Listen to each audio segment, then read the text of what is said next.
Special task force ने मध्य प्रदेश माध्यमिक शिक्षा मंडल की फर्जी और कूटरचित डीएड मार्कशीट का उपयोग कर शासकीय शिक्षक की नौकरी पाने वाले गिरोह का पर्दाफाश किया। एसटीएफ ने ऐसे 34 शिक्षकों को चिन्हित कर लिया है, जिसमें 8 को नामजद बनाया गया। बाकी 26 से पूछताछ जारी है। एसटीएफ भोपाल थाने में आरोपियों के खिलाफ फर्जीवाड़े का मामला दर्ज किया गया है।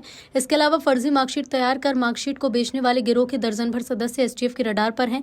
उनसे पूछताछ पूरी होने के बाद बड़ा खुलासा होगा। एसटीएफ का आशंका है कि शिक्षा विभाग के भी कुछ लोग गिरोह में शामिल हो सकते हैं। पिछले दिनों एसटीएफ को जानकारी मिली थी कि शिक्षा विभाग में कुछ व्यक्तियों द्वारा संगठित गैंग के साथ मिलकर फर्जी और कूटरचित डीएड की अंकसूची तैयार की जाकर शासकीय शिक्षक की नौकरी में उपयोग किया जा रहा है। कई शिक्षक नौकरी कर रहे हैं। इसी आधार पर सूचना के आधार पर special DG STF Pankaj Kumar Srivastava के निर्देशन में SP STF Gwalior unit Rajesh Singh Bhadauria और एआईजी एसटीएफ मुख्यालय नवीन कुमार चौधरी के नेतृत्व में 5 सदस्यीय स्पेशल टीम गठित हुई। स्पेशल टीम ने मामले की जांच कर संबंधित शिक्षा विभाग कार्यालय से रिपोर्ट मांगी। खुलासा हुआ कि जिन डीएड अंकसूची के आधार पर शिक्षकों ने नौकरी प्राप्त की, वो कभी अधिकृत तौर पर जारी ही नहीं की गई, सब नकली है। एसटीएफ ने मामले के गोपनीय सत्यापन के बाद फिलहाल 8 ऐसे फर्जी शिक्षक के खिलाफ मामला दर्ज कर लिया है।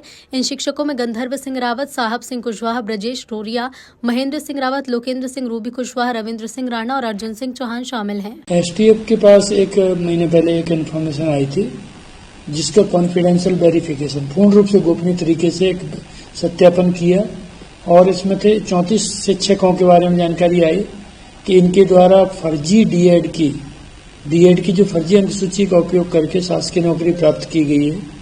और साथ में ये भी इनपुट था कि इसमें एक संगठित गैंग इन्वॉल्व है, जो इनको इस तरीके की मार्कशीट बना के दे रहा है। और जब शासकीय नौकरी लगती है तो वेरिफिकेशन भी होता है दस्तावेज का। उस वेरिफिकेशन रिपोर्ट को भी जाली रिपोर्ट इन्हें डिपार्टमेंट में लगाई जा रही है, उससे ये लोग सेलेक्ट होकर के नौकरी कर रहे हैं।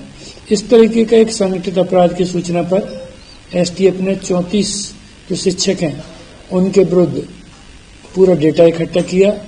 संपूर्ण दस्तावेज जो एकत्रित किए गए, उन दस्तावेजों के आधार पर जो भी चीज हमारे को उन पर गोपनीय जानकारी आई, उनके आधार पर अंततः अभी एफआईआर की गई, जिसमें 8 शिक्षक नामजद हैं, शेष 26 संदेही हैं। कुल 34 के विरुद्ध एफआईआर है। और दोनों माध्यमिक शिक्षा मंडल से संपूर्ण जानकारी ये मिल चुकी कि इनके द्वारा जो डीएड की अंकसूची लगाई गई है वो माध्यमिक शिक्षा मंडल से जारी ही नहीं की गई है, यानी कि वो जाली है, एक तरह से फर्जी है वो अंकसूची।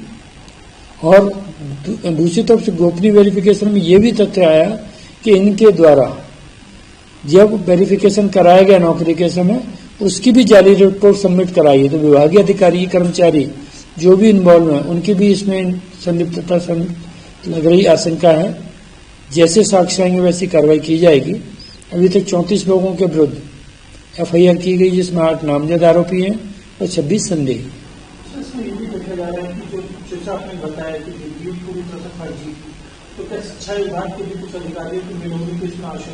पूर्ण आशंका है। शिक्षा विभाग के जो भर्ती कमेटी के लोग होंगे, शुरू में प्रारंभ में भर्ती जो होती थी पंचायत ग्रामीण विकास करता था, जहां से भी जो भी इन्वॉल्व होगा उन पर कार्रवाई की जाएगी। कितने में ये मार्कशीट खरीदते थे, जैसा आपने बताया कि वेरिफिकेशन वो, हाँ, दिस इज मैटर, ये अभी मैटर ऑफ इन्वेस्टिगेशन है। आगे चीजें तहकीकात में आएंगी। जब इनको आगे पुलिस हिरासत में लेगी, आगे पूछताछ करेगी, तब तथ्य आएंगे। अभी तो गोपनीय सत्यापन के आधार पर एफआईआर की गई। सर, कहाँ पर ये शिक्षक नौकरी पर ये इंदौर, शिवपुरी, मुरैना, ग्वालियर आदि प्रदेश के विभिन्न जिलों में कार्यरत है।